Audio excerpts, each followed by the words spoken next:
자, 오늘 330 온에어는 증권시장부 원다연 기자와 함께합니다. 안녕하십니까? 안녕하세요. 네. 요즘 국내 증시 분위기가 참 좋아요. 기대하시는 분들도 많고요.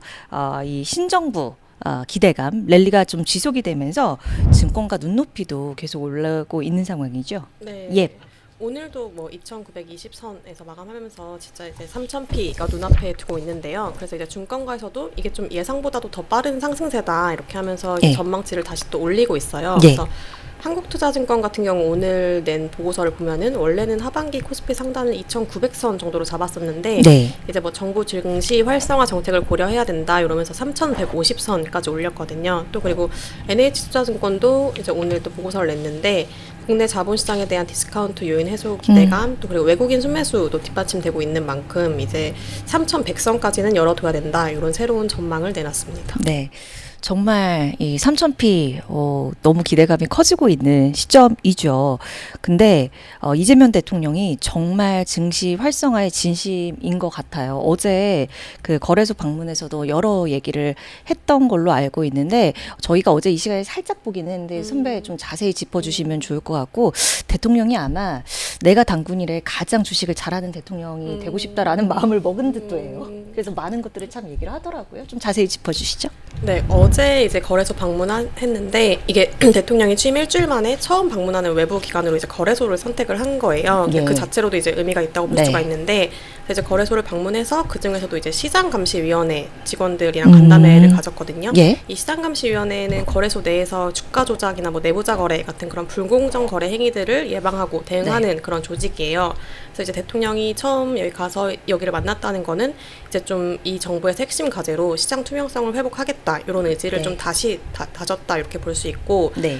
사실 이재명 대통령 같은 경우는 후보 시절부터 자본시장 활성화를 여러 차례 언급을 했었잖아요. 그래서 어제 같은 경우에도 자본주의 시장 경제의 핵심은 증시다. 그러면서 우리 주식시장에서 장난치다가는 패가망신한다는 걸 확실히 보여주겠다. 이런 발언을 또다시 하기도 했습니다. 네.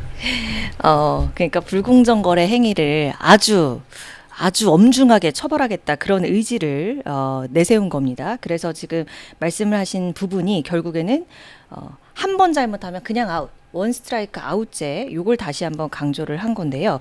요거 말고도요. 또 배당 관련해서도 이야기를 했죠. 네. 예. 이제 국내 증시 활성화를 위해선 배당 성향이 올라가야 된다라고 이제 강조를 한 건데 이제 배당 성향이라는 게 기업이 이제 벌어들인 순이익 중에서 주주에게 배당금을 얼마만큼 지급하냐 요 비율을 말하거든요.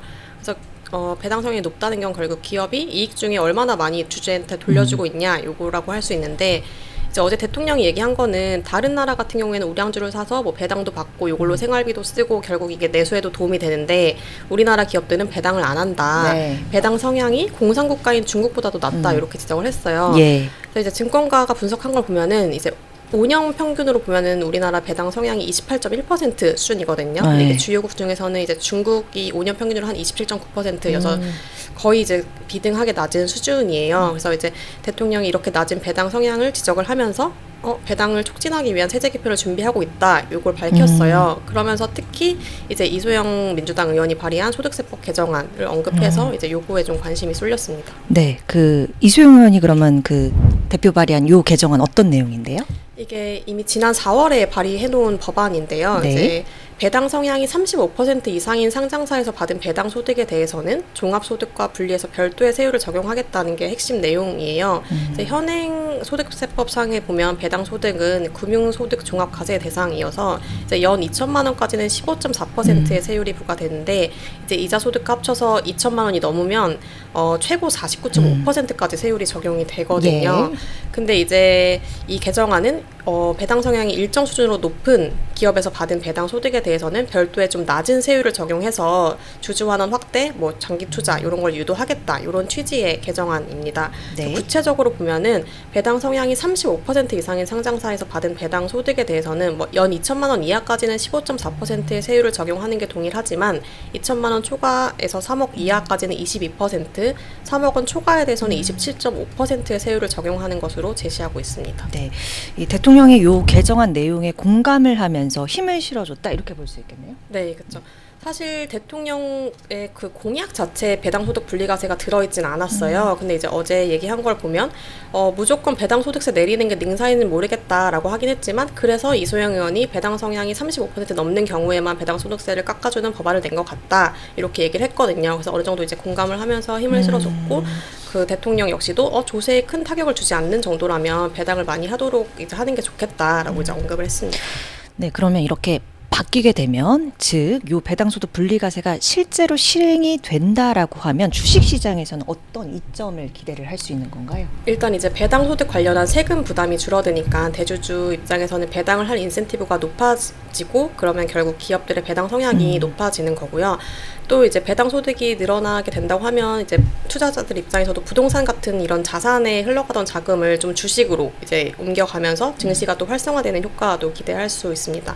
대통령도 어제 마찬가지로 이제 국민이 주식 투자하면서 중간 배당도 받고 생활비도 할 수 있게 부동산에 버금가는 대체 수단으로 만들면 결국 경제가 선순환하는 거 아니겠냐 이런 취지로 말씀을 하셨습니다. 아, 그렇군요. 자, 그러면 만약에 배당소득 분리과세 이게 시행이 된다면 구체적으로 수혜주로 꼽아볼 수 있을 만한 종목들은 어떤 것들이 있을까요?